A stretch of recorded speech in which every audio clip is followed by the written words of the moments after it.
আজকে আমরা পরিভাষা শিখব কত্থক। কত্থক কোথাকার নাচ? কত্থক হচ্ছে উত্তর ভারতের নাচ। কত্থকে ছোটদের আমরা প্রথমে শেখাতে গেলে পা শেখাই, হস্তক শেখাই, তারপরে টুকরা তোড়া এগুলো শেখাই একদম ছোটদের, কেন সেলামিটাই তারপরে গিয়ে শেখাই একটু বোঝার পরে। তাহলে টুকরা কাকে বলে?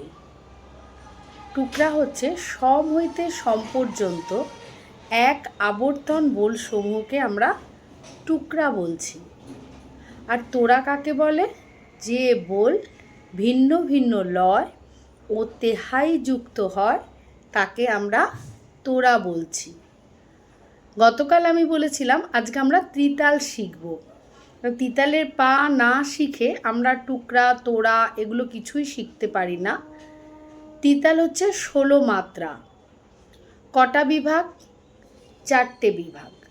প্রত্যেকটা বিভাগে 4টে করে মাত্রা আছে, 3টে তালি আছে আর একটা খালি আছে। ইহা একটি কি তাল? সমপদী তাল। ছন্দ কি আছে? 4 4 4 4। ছোটদের আমি এইভাবেই বলে থাকি, তোমরাও এটা মাথায় রাখবে। ছোটরা তোমরা এটা দেখো ভিডিওটা, তাহলে তোমরা এটা শিখতে পারবে। 4টে বিভাগ কিভাবে বলবো আমরা? 1টা 2টো 3টে 4টে। এটা হচ্ছে সোম, এটা সোমে আসা বলে। তাহলে কি বললাম? ত্রিতাল 16 মাত্রা। আবার বলি 4টে বিভাগ। প্রত্যেকটা বিভাগে আমরা 4টে করে মাত্রা আছে, 3টে তালি আছে, একটা খালি আছে। ইহা একটি সমপদী তাল। ছন্দ কি আছে? 4 4 4 4। 4 4-এ কত?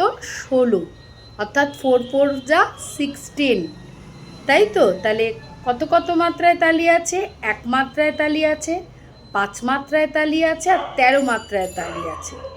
আর কত মাত্রায় খালি আছে? 9 মাত্রায় খালি আছে। এবার আমরা তাহলে ত্রিতালটা একটু হাতে বলি। প্রথমে আমরা সিঙ্গেলেই বলবো, যেটা ঠেকা বলে। ধা, ধিন, ধিন, ধা, ধা, ধিন, ধিন, ধা, না, তিন, তিন, না, তে টে, ধিন, ধিন, ধা, ধা।